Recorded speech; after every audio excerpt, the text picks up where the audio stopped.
In a discussion of Christian nationalism, the first thing to know is there's nothing Christian about it. It's dictatorial fascism, citing quotes out of context from the Bible.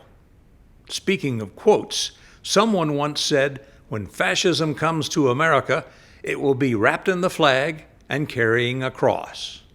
Well, it's here, and it wants to take over the United States of America. And it will if we don't stop them. We need to be the party of nationalism, and I'm a Christian and I say it proudly. We should be Christian nationalists. Marjorie Taylor Greene of Georgia is widely regarded as an ignorant buffoon. But when she runs her mouth, she reflects the dim-witted but dangerous thinking of millions of frightened fascist whites. They use religion as cover for their desire for a white supremacy dictatorship in America. They falsely claim the United States was founded as a Christian nation. The church is supposed to direct the government. The government is not supposed to direct the church. That is not how our founding fathers intended it. And I'm tired of this separation of church and state junk that's not in the Constitution. Clearly, Representative Lauren Boebert of Colorado is tired of the U.S. Constitution. This church and state junk, as she calls it, must be why the Founding Fathers wrote the First Amendment of the Constitution, which says, "Congress shall make no law respecting an establishment of religion or prohibiting the free exercise thereof." No established religion. Many people think of freedom of speech when they think about the First Amendment, but the Constitution addresses religion first. It says there shall be no chosen national religion, Christianity, or any other belief system. That doesn't matter to so-called Christian nationalists. Christo-fascist is a more descriptive and accurate name for these people. They pretend to be followers of Jesus Christ, who preached love. The truth is, Christian nationalists are white haters who are obsessed with dominating the culture and ruling the nation. These are people who view themselves and the rest of the world by who and what they hate. They hate anyone who isn't like them, who doesn't have white skin and a dark soul. They claim they are pro-life. In fact, they are pro-pregnancy and pro-fetus. They never talk about children or childhood hunger or child care. They just righteously pontificate about the unborn. Christian nationalists really don't give a crap about children, or they'd be leading a national drive to end mass shootings in schools. They don't care about women either. These moral phonies want women waddling around barefoot and pregnant, as the saying goes, showing the world what some man has done to them. These self-proclaimed opponents of big government insist on putting Republican big government between the legs of women when it comes to sex and pregnancy. The loudmouth opponents of big government are pushing to make government bigger and more intrusive than it's ever been to support their view of a white-ruled, so-called Christian nation. For women, there's not much difference between U.S. Christian nationalists and fundamentalist Islamists like the Taliban. These phony Christians would love to see the Statue of Freedom atop the U.S. Capitol dome replaced with a gun-toting statue of Jesus. Mostly white religious zealots make up the core of the nation's assault rifle owners. They want to be prepared to slaughter black and brown people and non-Christians when they someday invade the white suburbs in the Armageddon they believe is coming. Christian nationalists are a perfect example of how a small minority of loud, organized zealots can bully the majority. They are working hard to restrict and eliminate individual rights in state and local laws, knowing the partisan conservative hacks who now dominate the U.S. Supreme Court will likely back them up. They hope Trump gets reelected in 2024 so they and he can continue changing America from a democracy to a white hetero-fascist dictatorship. Supreme ruler wannabe Donald Trump, like fascist dictators of the past, has a cult of millions of Christian nationalists and sympathizers convinced he can turn back the hands of time to the glorious days of the 1950s when women and minorities knew their place and deferred to white hetero male rule.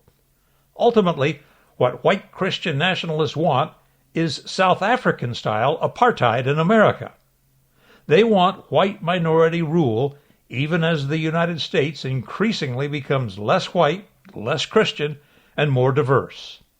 The Christo-fascists hate and are disgusted by the thought of sharing cultural and political power with black people, brown people, women, gays, transgenders, other religions, and anyone who doesn't look like them and think like them. Their garbage dump minds are cobweb-infested dim bulbs. These people don't do much thinking. They are easily led because they are woefully uninformed, misinformed, and ignorant, sometimes willfully so. There are millions of them, but all of them are easy marks and chumps for a skilled flim-flam man like Donald Trump. They say, I have the most loyal people. Did you ever see that? Where I could stand in the middle of Fifth Avenue and shoot somebody and I wouldn't lose any voters, okay? It's like incredible. In addition to being the greatest grifter and flim-flam man the nation has ever seen, Trump is a cult leader. Members of the Trump cult have been willingly brainwashed. These are people who desperately crave certainty in their lives. They want someone to be in charge. They want rigid rules about how to live life. They are natural-born followers. Trump's slogan, Make America Great Again, is dog whistle code for Make America White Again. Christian nationalism is dog whistle code for the same thing. They equate Christianity with whiteness. Political commentator Masha Gessen, describing the message of the white right, wrote, "They are pushing a message that says, we're going to return you to a time when things weren't scary, when things didn't make you uncomfortable, when you didn't fear your kid was going to come home from school and tell you they're trans." Calling themselves Christians is blasphemy in the religious sense. Many honest people with a sense of morals who try to follow the teachings of the Bible are disgusted by the so-called Christian nationalists. A recent survey by the Public Religion Research Institute says partisanship is closely linked to Christian nationalist views. Most Republicans qualify as Christian nationalist sympathizers or adherents. There's little wonder that these political Christians aren't troubled by Donald Trump's habitual lying. Christian nationalism itself is built on a major lie, that the United States was founded as a Christian nation by white pilgrims who came here seeking freedom to practice and believe in Christianity. That is a lie.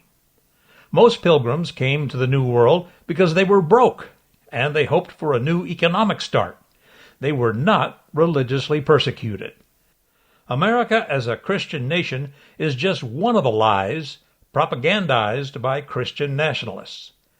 Amanda Tyler is the executive director of Christians Against Christian Nationalism. She's also a key figure in the Baptist Joint Committee on Religious Freedom. She testified last December before the Congressional Oversight Committee about the danger to Christianity posed by Christian nationalism. Christian nationalism is not Christianity. Christian nationalism is a political ideology and a cultural framework that tries to merge our identities as Americans and in Christians. And in the process, it threatens Americans' democracy. It distorts America's promise of religious freedom for all. And importantly to me and to thousands of other Christians, it distorts Christianity, sometimes beyond recognition. The American fascists who call themselves Christians are a danger and a menace. But there are some things you and I can do to stop them. First, pay attention even though you want to tune them out. Second, vote against every last one of them as they try to infest local and state government. Third, if they try to change local and state laws, make noise and fight like hell against it. I'm Vince Wade.